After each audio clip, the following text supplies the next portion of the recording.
Bonjour à tous, j'espère que vous allez bien. Donc je voulais faire une petite vidéo aujourd'hui sur la boule d'angoisse dans la gorge. Alors la boule d'angoisse dans la gorge, qu'est-ce que c'est? Donc le symptôme en fait est très simple, on a l'impression littéralement d'avoir une boule dans la gorge et d'avoir du mal à respirer, d'avoir du mal à déglutir. Ça part pas la nuit, c'est là en permanence. De temps en temps on peut oublier que c'est présent, mais ça vient très vite. Donc qu'est-ce que c'est en fait la boule d'angoisse dans la gorge? Donc en fait ce que c'est une somatisation, c'est la somatisation d'une peur. Donc pour expliquer tout simplement, en fait l'inconscient parle à la personne, votre inconscient vous parle.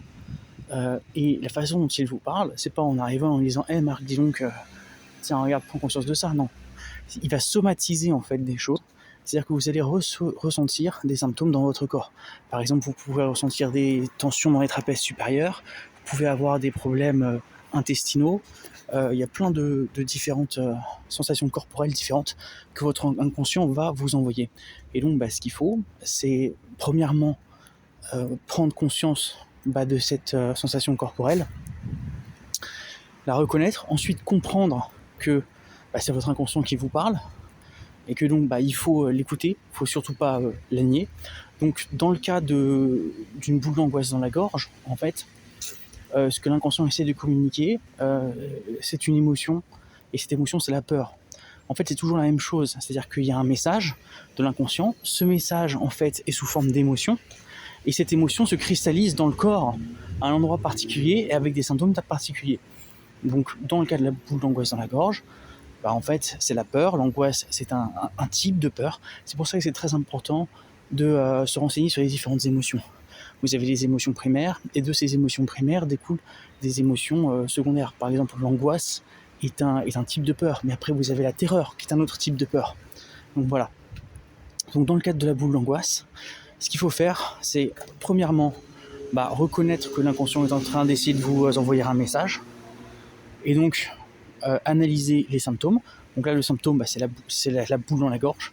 Deuxièmement, la boule dans la gorge, il faut savoir en fait que ça vient cristalliser une sensation de peur.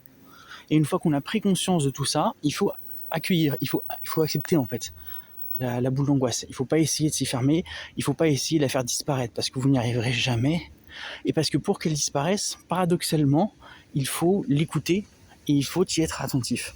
Et une fois qu'on y est attentif, il faut se poser la question: de quoi est-ce que j'ai peur? Voilà. Quelle est ma crainte? Quelle est mon angoisse? Plus précisément, c'est plus précisément l'angoisse. Par exemple, moi, dans mon dernier boulot, j'avais une angoisse énorme par rapport au futur, par rapport à l'avenir, parce que je me disais que si je restais là, j'allais forcément tomber en burn-out et que j'allais crever, quoi.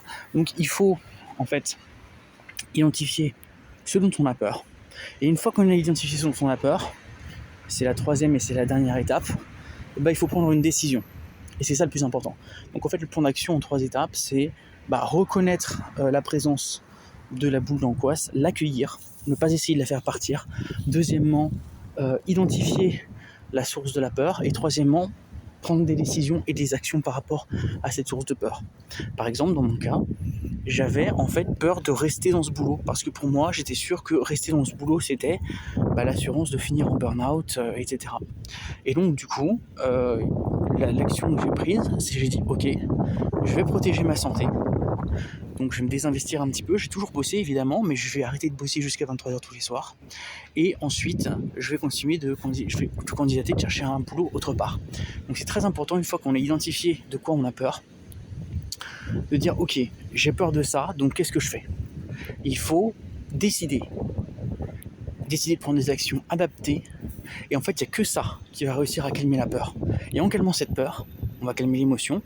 Et donc, on va rassurer l'inconscient qui arrêtera d'envoyer cette émotion de peur. Et donc, ce sera une réaction en chaîne. Comme on calme l'inconscient qui arrête la réaction de peur, et du coup, on arrête la somatisation de l'émotion et on se débarrasse de la boule d'angoisse dans la gorge. Donc en fait, au final, la boule d'angoisse dans la gorge, c'est juste un signe qu'on a une crainte, une angoisse, une anxiété par rapport à quelque chose de tangible dans l'avenir, si tu veux. Ça peut être perdre son travail, ça peut être avoir son premier enfant, ça peut être n'importe quoi. Donc il faut accueillir la boule d'angoisse, être reconnaissant, parce qu'on a des signaux en fait que quelque chose ne va pas. Si on n'avait pas ces signaux-là, ce serait encore plus compliqué pour nous, encore plus dangereux.